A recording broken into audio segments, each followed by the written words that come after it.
This is a short review and coverage of the forgotten and once banned book called The Squatter in the Dawn by María Amparo Ruiz de Burton, published in 1885 in San Francisco, California. It was published by María under the name Ciudadano Leal, an abbreviated form of Ciudadano Leal, or Loyal Citizen. It provides a searing critique of U.S. corporate capitalism.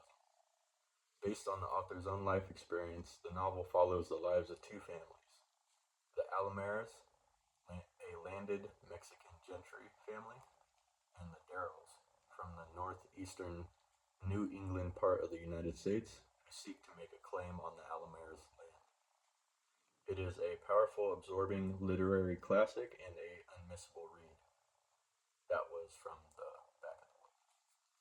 The novel was depicted in the setting of the time period right after the Mexican-American War of 1846, which resulted in the annexation of 55% of Mexico's territory, including present-day California, which is where the book is occurring. The novel does not talk much about the war itself, but as my other videos and books reviewed, the war was unjustified, unconstitutional, and a violation of the Treaty and Friendship of Nations in Mexico, and had as much contradiction with the laws of man and our country as the laws of God. That was a quote from one of the other books I covered. This book describes, in light of that illegal and unjust war, how the United States continued to violate and unjustly treat the conquered Californians, otherwise the Mexicans. I will give some important quotes and events given from the book with their chapters, which in my opinion exemplify the theme of the book, and some other references near the end of similar events. As stated before, the Alamares are Spanish-Mexican natives of California, whose sole occupation and industry is cattle ranching and fruit growing. Given land by the Spanish viceroys, the family has a very respectable ranch called a rancho, theirs being the Alamar Rancho in San Diego, a very fertile land for this purpose, spanning 50,000 acres, which for the reader's context, Central Park in New York is 843 acres. The Alomar Rancho is therefore 50 Central Parks on pristine California land. A pretty large ranch. Although they are in this respect wealthy, the Californians are described by Don Mariano Alamare is that they are not millionaires, but have never known want. They live modestly, in other words. The motive and aim of María Burton was not only to critique the poor treatment of the Californian rights, but to amplify and erase in the minds of the possible biased readers, especially the American readers, that the Mexicans of California are not as poor and semi-civilized as they were portrayed, but are wealthy, educated. Some even, this family actually has their own French maid and teacher for the children. And they are as mindful and respectful as our own American countrymen. The book later shows even as hospitable as to grant them titles to their lands and offer money and cattle on very generous terms. While the stigma has been of the poor Mexican, it is the land-poor New England Darrells that are despaired and resort to unjust means to achieve their aims, attempting to drive the Mexican Alamare family off their land with the trickery and corruption of the land department and California government. A hidden surprise in the book is the love affair between the Californians of Spanish descent and the American settlers from New England, which is pretty odd given the time frame. I will now open with the quotes and events from the book, and here is number 1. Don Mariano Alamar was silently walking up and down the front piazza of his house at the rancho, his hands listlessly clasped behind his head, and his head slightly bent forward in deep thought.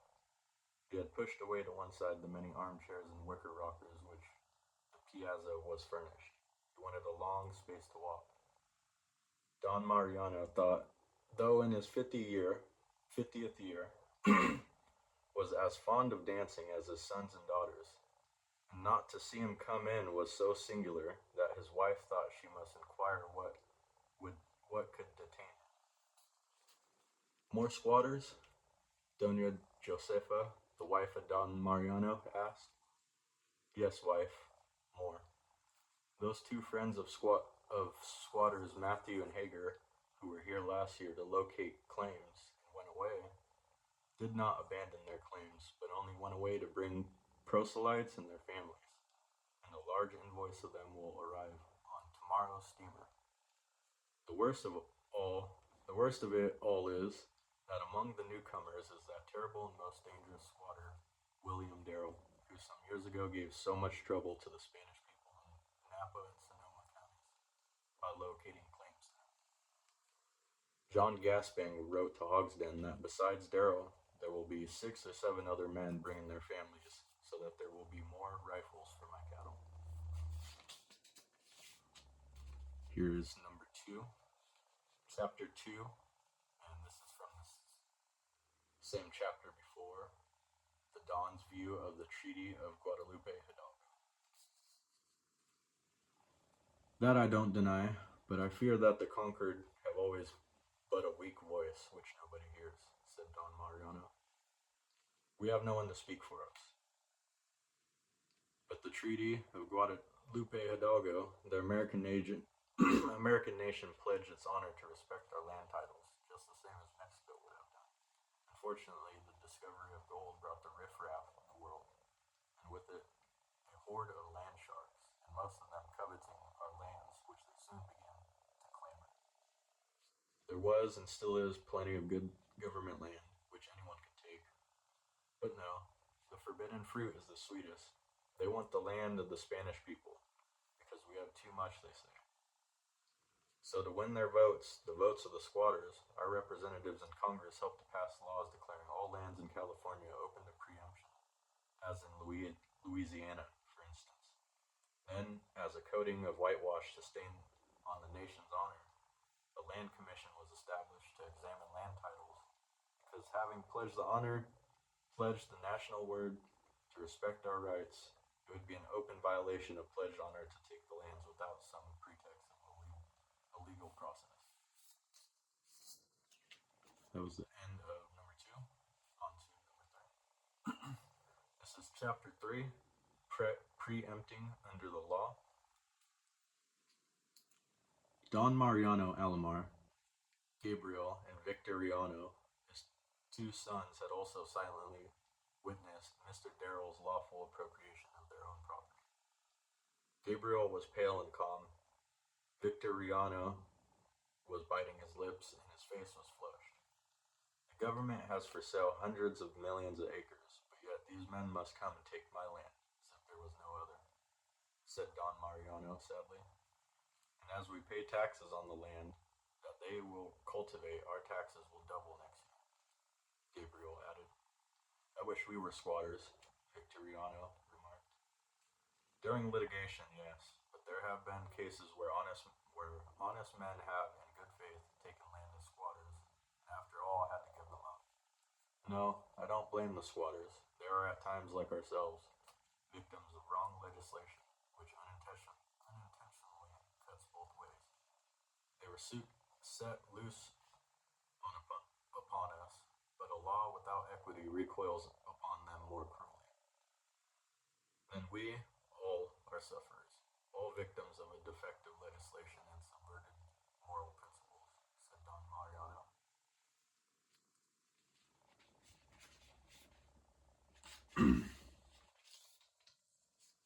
On to number 4. This is from the same chapter, chapter 3. A cannon was fired from the steamer to alert them of their arrival. Oh yes, we always give it. The San Diego people are very military. At least I should say the settlers on Senor Alamares' rancho are, as I hear they practice rifle shooting there all the time, the captain said, looking at Matthews and Gasping. That is a shot at us, Gasping answered, laughing. But it is a blank cartridge, meant not to hurt, the captain replied. The rifle practices in dark nights, said a young Spaniard who had been listening at what was said by the others. For in daytime if the cattle deserve it, Matthews said. That is very credible and brave to shoot tame cows, the Spaniard rejoined. Perhaps you better come and try it, Matthews returned. Thank you. It is the mischievous brutes, the Mexicans, I would like to shoot, not the good, useful cattle. So saying, the Spaniard walked away. The greasers ain't half crushed yet. We have to tame them like they do their mustangs, or shoot them as we shoot their cattle. That was the end of number 4. On to number 5. Chapter 4. Effort to right the wrong. Don Mariano approached Darrell, discussing with him his concerns and warning that he is on his lands. Undoubtedly we will. Meantime, I thought it was best to undeceive you and give you warning that you are building on my land, Don Mariano said. Your land if you get it, was the answer from Darrell. If you knew the condition of my title, I don't think you would doubt that this land is mine.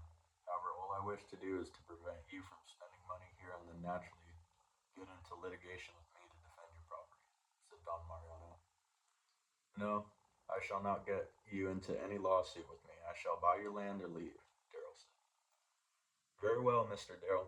I shall rely on your word. I shall remember what you say. Please do the same, Don Mariano replied. I'm not in the habit of forgetting what I say, Darrell said. Don Mariano and his 2 sons lifted their hats, bowed slightly, turned their horses' heads, and moved off. End of chapter 5. Number 5 on to number 6. Here is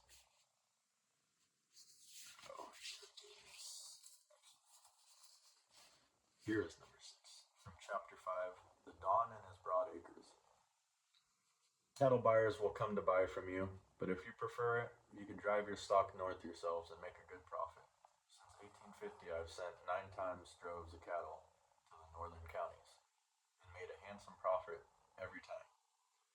The first time we took stock north, it was in 1850. I took nearly 6,000 head, 3,000 were mine, and the others belonged to my brothers. We lost very few, and sold at a good price, all the way from $18 to $25 per head. About 500 of mine I sold as high as $30 per head. I made $60,000 by this operation, and now the next lot I made $27,000. Then I made $22,000, and so on, until my tame cows began to disappear, as you all know. In 4 years after my cows began to get shot, my cattle decreased more than half. Now I don't think I have many more than 3,000 head, so you cannot blame me for wishing to save these few. But believe me, the plan I propose will be as beneficial to you as to me, and also to the entire county. And that was the chapter where the Don approaches the squatters and offers to let them stay on the land and give them cattle if they stop shooting his cattle and driving them off. That was what that was referring to. Here's number 7. Chapter 12, Why the Appeal Was Not Dismissed. At the time when this moonlit picnic of 4 took place on the steamer's deck, as it glided northward over the glassy surface of the immense Pacific, the people of California had not yet heard about the disclosure of the famous Colton suit.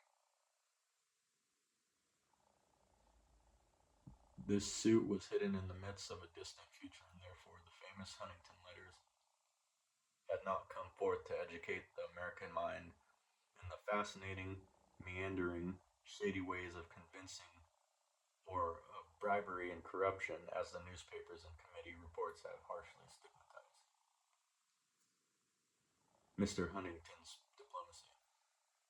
At the time, 1872, the people yet spoke of bribery with a degree of shamefacedness, and timidity. It was reserved for Mr. Huntington to familiarize the American people with the fact that an American gentleman could go to Washington with the avowed purpose of influencing legislation by convincing people with money or other inducements, and yet no one lose caste, or lose its high social or public position. But on the contrary, the convinced and the convincer are treated with the most distinguished consideration. That was number 7. Here is the next one. Chapter 16, Spanish land grants viewed retrospectively. Makes me heartsick to think how unjustly the native Californians have been treated. I assure you, sir, that not one American in a million knows of this outrage. If they did, they would denounce it in the bitterest language. They would not tolerate it, said Clarence. They would denounce it, perhaps, but they would tolerate it.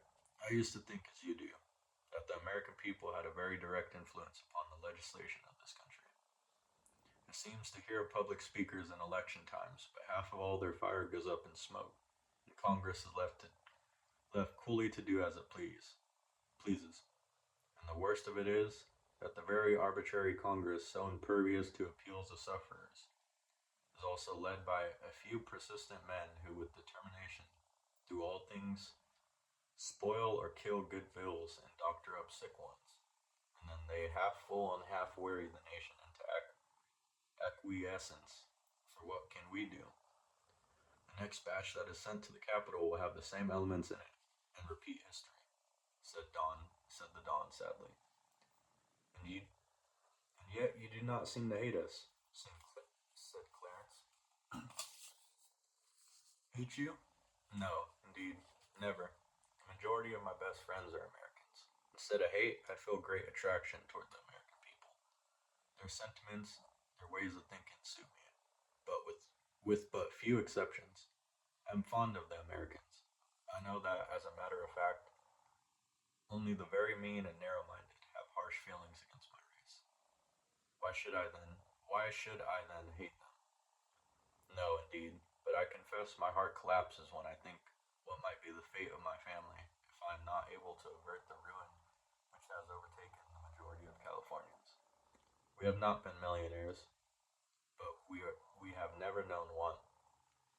We are all ill prepared for poverty, and yet this long delayed justice, and the squatters crowding me so relentlessly. The Don stopped shortly, then added, I am not giving you a cheerful welcome with my gloomy conversation. That is the end of that. On to the next one, chapter 25. The Squatter and the Don. And this is kind of the main chapter of the book. William Darrell learns of the Don's title being approved, and his title granted as well. Knowing it was not his dealing, he becomes angry at the Don, thinking he performed some sly business on his part, not knowing his son Clarence paid the Don for his land, so when the Don and his sons are passing by their house, he confronts them. I want you to tell me what is all this trickery and lies about having paid you $6,400 for land. You know that to be a lie, Darrell said frantically. Of course I do. You never paid me a cent, nor the other settlers either. No settler wants to pay land, and I never said you had or expected they would, for I know they believe themselves authorized by law to appropriate my property, said the Don. I tell you to your face, for I am not a sneaking coward. I tell you that you have acted most dishonorably, indulging Clarence in the bargains unbeknown to me, inducing him with seductive bribes to act most dishonorably towards me, said Darrell. What were those bribes? Don asked. What were they? Your daughter's pretty looks, said Darrell. Pshaw, that's too low, the Don said, turning his horse towards his house. Too low, you say? And it isn't low to act as you have, and now you want to sneak off like a coward and not give me any satisfaction? Darrell returned. I am ready to give you any satisfaction you want, but demand it like a gentleman. I am no Peter Roper or Gasbank or Billy Matthews to have a tumble-down fist fight in the dirt with you. If you forget your dignity, I do not, the Don replied, again trying to go towards his house. Darrell followed close and again lifted his whip to strike, but instantaneously He felt as if he had been struck by lightning, or as if an aerolite, a meteorite, in other words, had fallen upon him. His arm fell powerless by his side, and an iron hoop seemed to encircle him. He looked down to his breast, surprised, and there the coil of a riata held him in an iron grip, and he could not move. A riata is a lasso. He looked about him amazed, and saw that the other end of the riata was neatly wound around the pommel of Gabriel's saddle, and that young gentleman sat quietly on his horse. Gabriel begins to unleash the lasso. Very well, but don't be abusive. Use better language, and if you want to fight, I'll accommodate you wherever you wish, with any weapons except the tongue, Gabriel answered. I suppose you think a lasso is a very genteel weapon. It is good enough for cowardly, treacherous Greasers, said the irate Darrell, and to subdue wild cattle, Gabriel added, with the pun intended. Here is the next one. This is chapter 33. San Diego's sentence is irrevocable. And at this time, the Don and the group goes to the ex-governor's department to talk to him about building the railroad for San Diego. And here it is. So we come to you and say, if you will not let anyone else build us a railroad, then do build it yourself. It will save us from ruin and give you untold wealth. We will be glad to see you make millions. If we only secure for ourselves our bread and butter, said Mr. Coleman. Our bread, never mind the butter, said Don Mariano, smiling. Why, you at least have plenty of cows to make butter, said ex-Governor Stanford. No, sir, I haven't. The squatters at my rancho shot and killed my cattle, so that I was obliged to send off those that I had left. And in doing this, a snowstorm overtook us, and nearly all of my animals perished then. The Indians will finish off those which survived the snow, said Don Mariano. I suppose those Indians are great thieves, said the ex-Governor Stanford. Yes, sir, but not so bad to me as the squatters. The Indians kill my cattle to eat them, whereas the squatters did so to ruin me. Thus, having now lost all my cattle, I have only my land to rely upon for a living, nothing else. Thence my great anxiety to have the Texas Pacific, said the Don. That is bad, said Governor Stanford, looking at his watch, but I don't see how I could help you San Diego people. That was the end of that one. And after this, the Don realizes that the Texas Pacific isn't going to get built, and his investments are pretty much lost. So this is where he begins to get sick, and is pretty much the start of what leads to him passing away.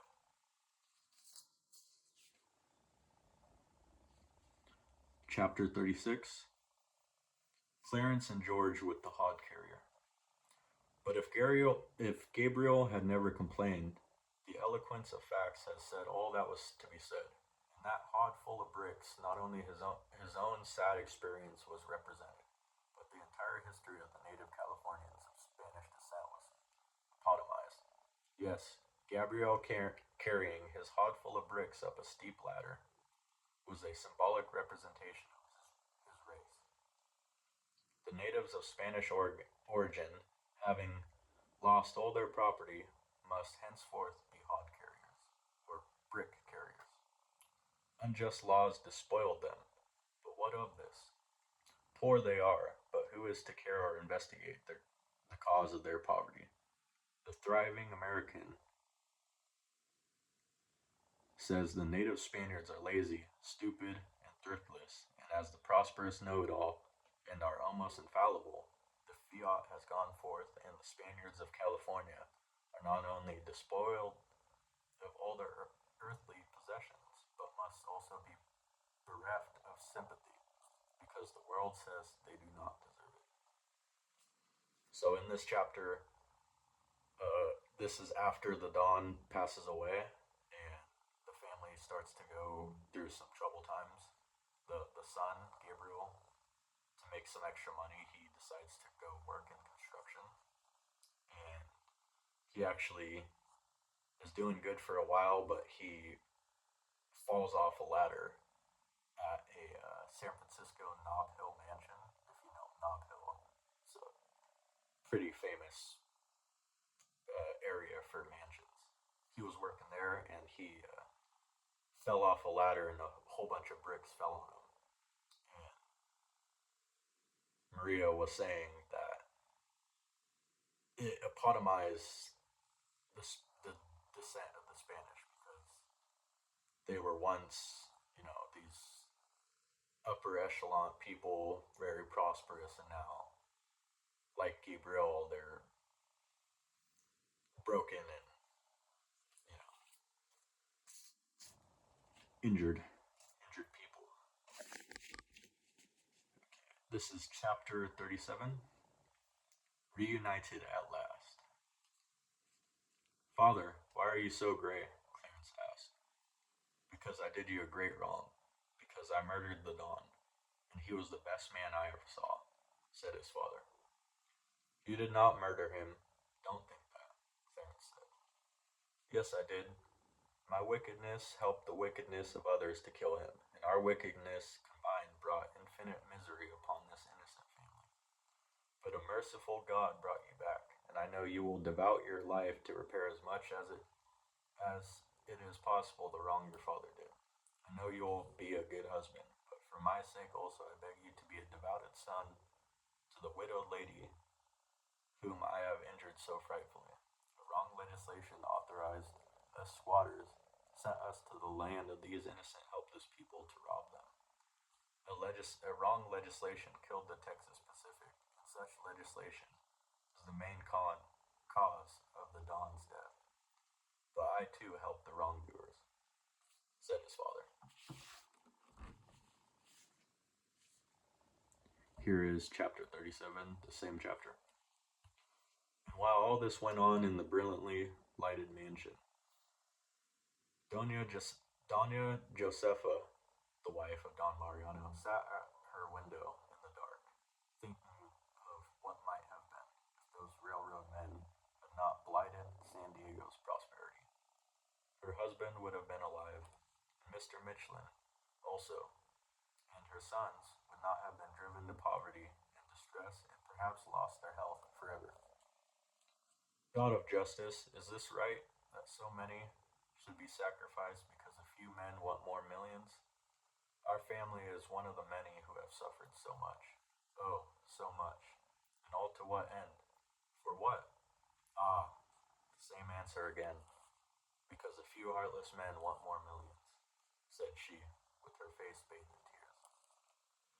And this chapter was when they were at a kind of like a gathering, a party, and she was looking at a San Francisco mansion, obviously a higher class millionaire party, and she was too blue. It kind of brought back bad memories. That's what the chapter was about. Let's see.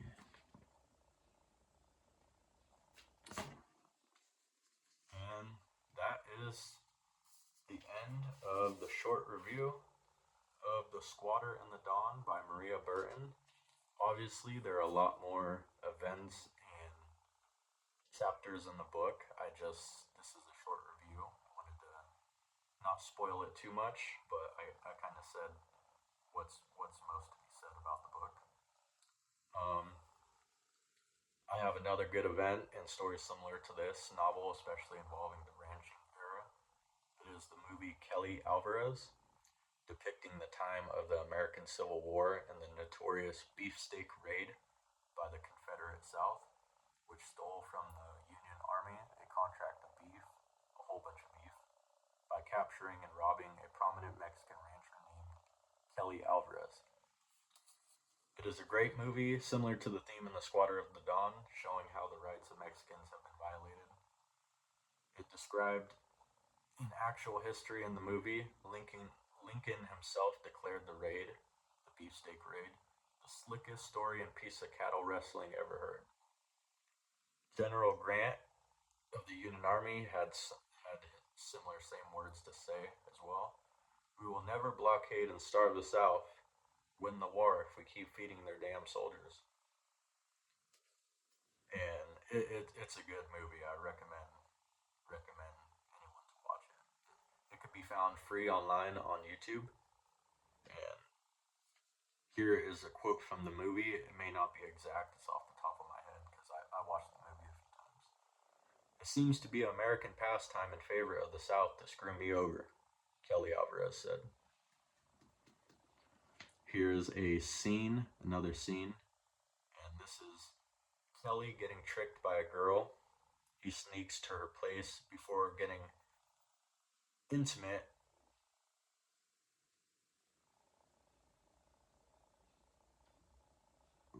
Oh wait, where are you? No, that's all. Anyways, there's a scene of Kelly. He was making the contract with the Union Army of the beef, and a girl is there, and she obviously wants to meet up with him later and talk with him. And he's a pretty hospitable guy, so he tells her, "All right, I'll meet with you later. I'll bring a bottle of some champagne and we'll talk." So he goes over to the girl's house and they're getting close. They're getting intimate, and right before they start to so and so hook up, a whole bunch of Confederate soldiers bust in, and it's obvious that it was a setup. So Kelly Alvarez, in realizing this, he says to the girl and to the Confederates, "Just how far would have you gone to make your point?" And then he looks to the soldiers. "You bastards couldn't have waited any longer," he says, laughing. I think that was a pretty good, funny, ironic scene right there. That is my short review of the book, and if you want, you could read it online at Gutenberg.com. If you search Squatter in the Dawn, Maria Burton on Gutenberg, you should be able to find it for free. And I recommend it if you like California history or want to read more about the Mexican American War period. This is one of the books to read. Thank you for watching.